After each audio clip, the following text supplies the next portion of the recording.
Hey everybody, how's it going? Welcome back to Stylist Meets Vinyl. My name is Chris. Today we are going to attempt the 20 album chain. This was an original challenge that Dillon over at Noble Records put out just about a year ago. I'm a little late to the party here. I tried to do it a year ago and I just could not make it work with 20 albums. I don't have a giant collection, so linking 20 albums from one artist, keep going all the way through to 20 albums was a little difficult. And I struggled last year. I decided to give it another try this year. It took me a long time to figure this out, and I did figure it out. And it was a lot of fun figuring it out, even though it did take some time. I love kind of like reading the liner notes and figuring out like who played on this album and then who used to be a band member here and now they're over here. And I had a couple similar types of videos. I did my liner notes challenge a year or two ago, which was really fun. And then also a couple years ago, I did my Connect 4, which was exactly the same as this, but just with 4 records, connected 1, 2, 3, 4, and then I did another 4 and then another 4. This is now taking 20 and connecting all of them. So I'll link to those videos I just mentioned. I'll link to Dillon's original video, and let's get into it. From this first album, I will link them all together to album number 20. So I hope you guys enjoy this. So the first album is Unicorn. Well, actually, the album is called Blue Pine Trees. The band is called Unicorn. These guys are a UK outfit. They were a folk rock type of band. They were discovered by David Gilmour, and he wanted to produce an album by them, and David Gilmour does produce this album. He also appears on this album playing pedal steel guitar. So David Gilmour is our connection from this album that takes us into, of course, Pink Floyd. This is Wish You Were Here, the album from 1975, their follow-up to Dark Side of the Moon. And of course, David Gilmour is the lead guitarist, vocalist, and one of the songwriters on this album. So from this album, the connection is a man named Roy Harper. I talked in one of my videos recently about albums that have people singing on them that were not in the band. And I talked about this one. I talked about Roy Harper, who sings on this song, Have a Cigar. If you've ever noticed that it just doesn't sound like Roger Waters, it doesn't sound like David Gilmour, that's because it's Roy Harper. He was in the studio that day. I guess Waters and Gilmour were having trouble laying down the track. They just didn't think it sounded right. They asked Roy Harper if he would come in and do it. He did. I think it sounds great. And Roy Harper was a well-known folk musician. And so Roy Harper takes us from this album into Led Zeppelin 3. There is a song on here, the last song on the album, that is called Hats Off to Roy Harper. It's the same guy, the well-respected folk musician. And so Roy Harper connects us to this album. And of course, the lead guitarist on this album was Jimmy Page. Jimmy Page connects us to this album here, which is called Guitar Boogie. I found this in a thrift store a year or two ago. I think I bought it for 50 cents or something. It's in really good condition, and it's all instrumental of Jeff Beck, Jimmy Page, Eric Clapton, just jamming together and collaborating. It was really cool. Of course, Clapton, Beck, and Page were all members of the Yardbirds at one point or another. They never appeared. All 3 of them were in the band at once. That would just be overkill, but they were all lead guitarists of the Yardbirds at one point. So that's cool. But the connection here is Eric Clapton.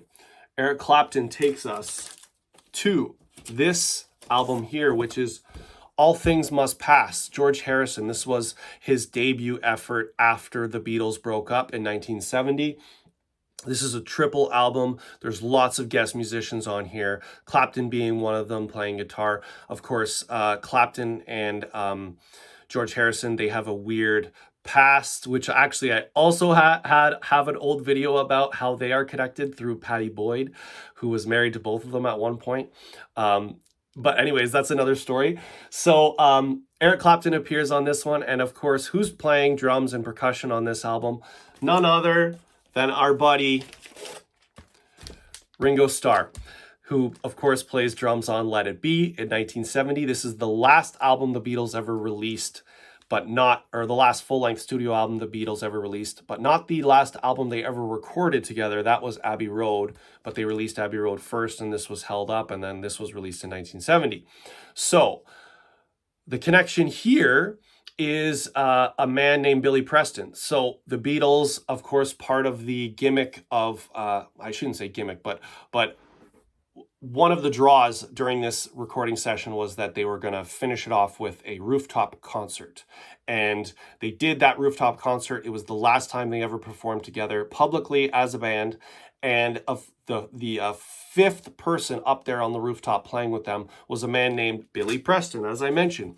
Billy Preston released this album in 1971, solo album called I Wrote a Simple Song. This was produced by George Harrison, and also George Harrison plays guitar on this album, and he also plays dobro, which I thought was really cool. So George Harrison takes us from this album to this album here, The Traveling Wilburys, 1988. This was the supergroup, of course, George Harrison, Roy Orbison, Tom Petty, Jeff Lynne, and Bob Dylan. The story behind this album was that they were all five brothers. They all had their own name, the Wilbury brothers, and Bob Dylan was credited on this album as Lucky Wilbury. So Bob Dylan takes us from this album to the Basement Tapes. And there's Bob Dylan right there playing, I think, a mandolin. I'm not really sure. But of course, the other members of the band are here watching him. And that is the band, the Canadian-American outfit, The Band, who released this album, which is The Last Waltz. This was their farewell album. It was accompanied by the Martin Scorsese film of the same name that showed all of the people. There were tons of guest musicians on this album. Everyone just kind of giving them their farewell. So one of the guest musicians on this album is country music artist Emmylou Harris. She plays guitar and backup vocals on one of the tracks on this song, or on this album. And Emmylou Harris also appears on this album, Heart Like a Wheel by Linda Ronstadt. This is a great country folk type album. I really enjoy. Obviously, Linda Ronstadt has an amazing voice. This is my favorite album of hers. And on this album, there's a song called I Can't Help It If I'm Still in Love With You. It was written by Hank Williams, but Emmylou Harris was the connection. She sings backup on that song. And Linda Ronstadt sings backup on this album, Neil Young's Harvest. The song is Old Man and Heart of Gold. And if you listen, you can hear Linda's voice. And I think actually Emmylou Harris might be in there too, but you can hear their voices in the background singing on that song. So Neil Young takes us into this album, which is Deja Vu, Crosby, Stills, Nash and Young. There is obviously Neil Young is here. This man here, Stephen Stills, will take us out of this album, connect us over to Manasses. This was Stephen Stills' side project after, or I guess just the project he moved into after CSNY broke up.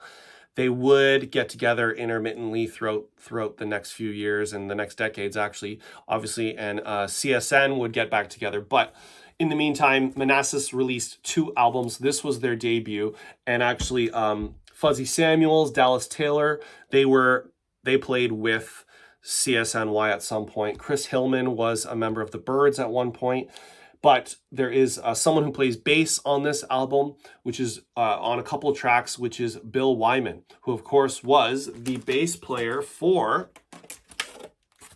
the Rolling Stones. This is Exile on Main Street, one of their best albums in my opinion. This is a double album, and there is a guest musician on this album named Nicky Hopkins. And Nicky Hopkins plays piano, keys on this album. Nicky Hopkins was a collaborator with the Stones on other albums as well. He also collaborated with Jefferson Airplane, The Kinks, The Who.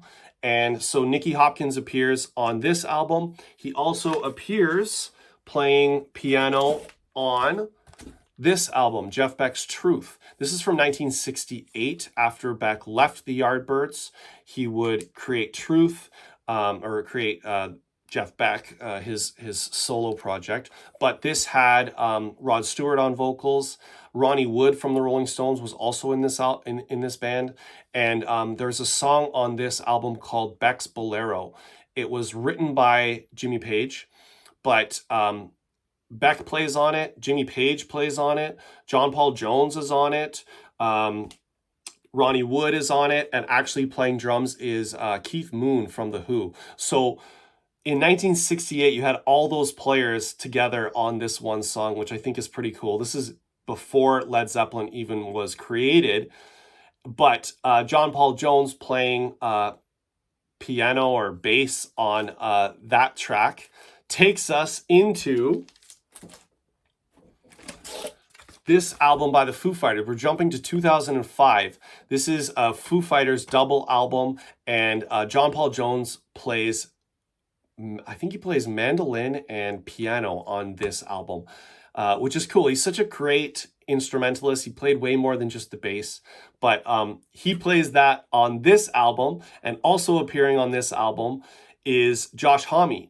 And so this is from 2005. 4 years later, Dave Grohl, Josh Homme, and John Paul Jones would get together and create their own band, Them Crooked Vultures, where they all appear on that. And of course, I mentioned Josh Homme, who was the lead guitarist and vocalist for this album. Josh Homme, of course, was from Queens of the Stone Age. He was the main singer-songwriter of Queens of the Stone Age, which brings us to this, their most recent album from 2023. This is In Times New Roman.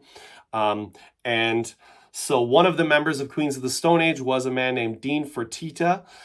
Dean plays, he plays on this next album as a guest musician. This is the Raconteurs. This is Help Us Stranger from 2019. Dean Fertitta plays like synth and organ and guitar on this album.